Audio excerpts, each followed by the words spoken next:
დიდი მადლობა, მოგესალმებათ ვანო ჯავახიშვილის შოუ.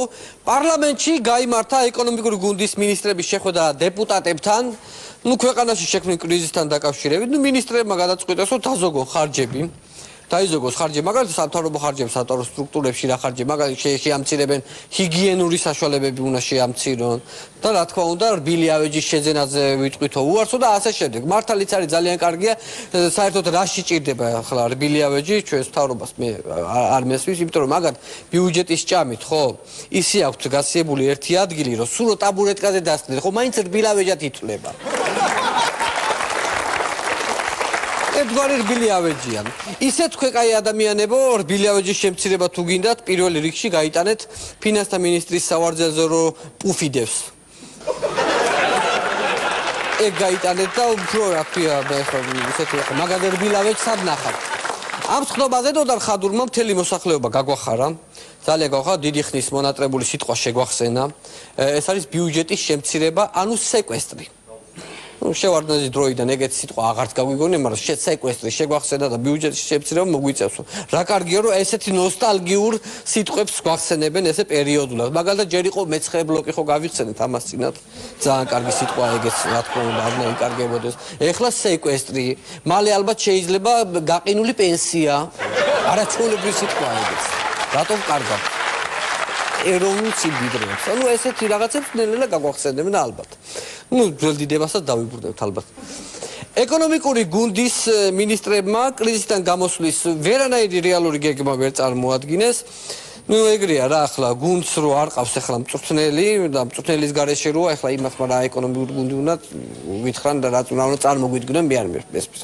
და ეს ფეოლა კიდე წამოწოლია სოლოლაკში და არაფერი ადარდებს და არ ვიცი.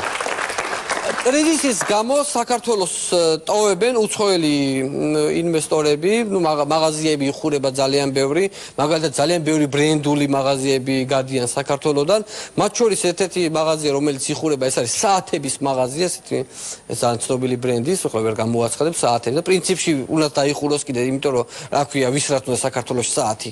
ჩვენთან ხო დრო გაჩერებულია და რა თქმა უნდა საათი. რაში მჭირდება საათი?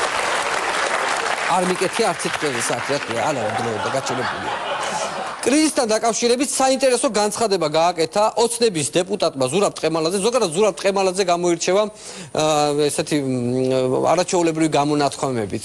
ბევრი გამონათქვამი აქვს, მაგრამ ერთ-ერთი საუკეთესო ეხლა წარმოგიდეთ, ნახოთ ვიდეო. ევროპისგან სანქციები აქვს დაწესებული და შესაბამისად რა თქმა უნდა უარესი მდგომარეობა იქნება, მაგრამ ეს არის საქართველოს მთავრობის დამსახურება. არა, რა თქმა უნდა, მთავრობის დამსახურება, რომ ამ ფონზე ესეთი კრიზისი მივიღეთ არა უფრო უარესი კრიზისი. მთავრობის დამსახურება, რომ ამ ფონზე უფრო უარესი კრიზისი არ მივიღეთ, ვიდრე ეხლა რომ მივიღეთ კრიზისი. მოკლედ ძალიან კარგი ადამიანია, ანუ ესე იგი უფრო უარეს მდგომარეობაში შეიძლება ჩავარდნილიყავი ძვირფასო მეგობრებო, მაგრამ მთავრობამ იყოჩაღა და მამის შიმშილზე გაგვაჩერა.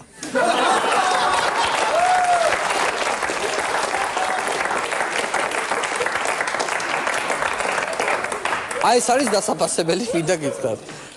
მართლაც მადლობელია ხალხი, დღეს ჩემს გვერდით მომავალმა მანქანამ იმხელა ორმოში ჩაარტყა და რომ გადმოვიდა მძღოლი ადგადა ეს მოგლეჯილი ბამპერი მხარზე გაიდო და სიხარული დაიძახა, შენ გაიხარე ივანიშვილი, რომ უფრო ღრმა ორმოში არ ჩავარდიო.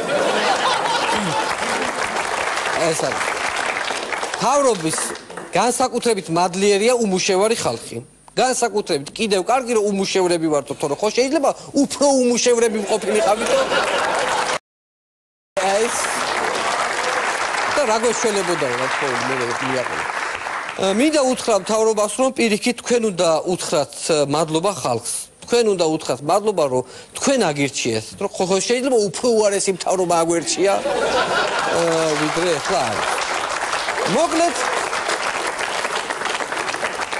მოკლედ ერთადერთი რაც 3 წლის მანძილზე ამ მთავრობამ შექმნა, ეს არის კომისიები და საბჭოები. აი მაგალითად ესეთი კომისია იძიებს, შეიქმნა კომისია, რაღაცა კომისია იძიებს, რატომ არ გაკეთდა საქმე ამა თუ იმ უწყებამ, რატომ არ გააკეთა საქმე.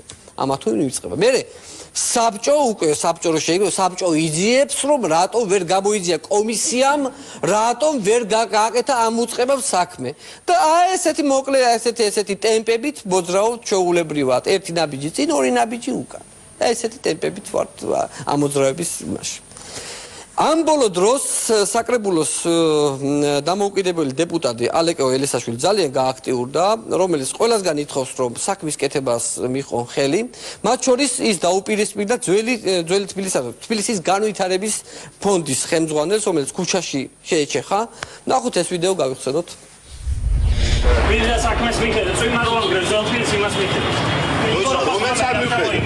რო ჩამოინდრა, მე ფული ვიშკალა წაღებული. რატო არ უთხარი შევდია და ის რო გეშდა რომ წაღებულია 30 მილიონი. ფერო დამალული იყავით, მე ჩემი რისი. დავიყავი დამალული, ვინ იყო დამალული? დამომყევი, აბა ერთ წამოყევ გუდიაშვილზე, ჩამომყევი. წამოდი. რამდენი წელი რა გააჩერე გუდიაშვილი რა გააკეთე? რა გავაჩერე? თქვენაირი ხალხი რო არიციან იმ გუდიაშვილი იღეჭება, რა იღეჭება?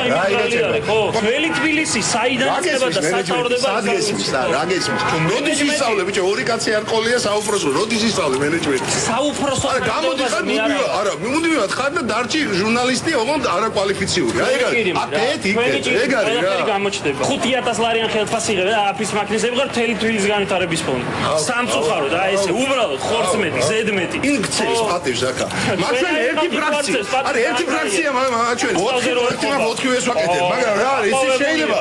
შენ რო გინდა იმ კაცს არ ჩავახუტო ის კონტრაქტი და იყვინე. მე რა მინდა, რა მე მინდა, რა უნდა ჩამახუტო, მე რას მეუბნები, არაცხვენია მე რომ მაგას მეუბნები. როგორი ტვინიძგა გარყვნილი კორუფციით ისე რო გონია, ყველა ცხოვრობს. ხო, რა კონტრაქტი უნდა ჩამახუტო? ძველი თბილისი აბარია ამ კაცს. 6000 ლარია ხელფასი. გასაკეთე, ეს თბილისი წინააღმდეგა. მოკლედ, ესე იგი ფონდის ხელმძღვანელმა თავი იმართლა, მეტი რაღა გავაკეთო, რატო ძველი თბილისი კიდე უფრო დავაძველეო და თქვათ ხო არ დავანგრევო და აი ესეთი სიტუაცია იყო ზუსტად. ელისაშვილი ასევე აცხადებს, რომ თბილისის გზების შესაკეთებლად მილიონებია გადარიცხული და 1-40 კი არ არისო ამოვსებულიო. ეგრეა ბატონო ალეკო, გეთანხმებით, ის ფული გზის ორმოებს ვერ ავსებს. ვერ ავსებს ის ფული. აი, პიჯაკზე რომ მიმაგრებული ორმოები გვაქვს და შარვალზე, ძირთად ალბათ უფრო ისინი ივსება ხოლმე აი ეს ორმოები ჩემისგან. სამაგიეროდ ფული არ დაზოგეს და საკრებულოში მოაწყვეს აზიური ოთახი, თუ შეიძლება ვნახოთ ეს აზიური ოთახი როგორ გამოიყურება, ბატონ ჯაბასამუშია გვეტყვის.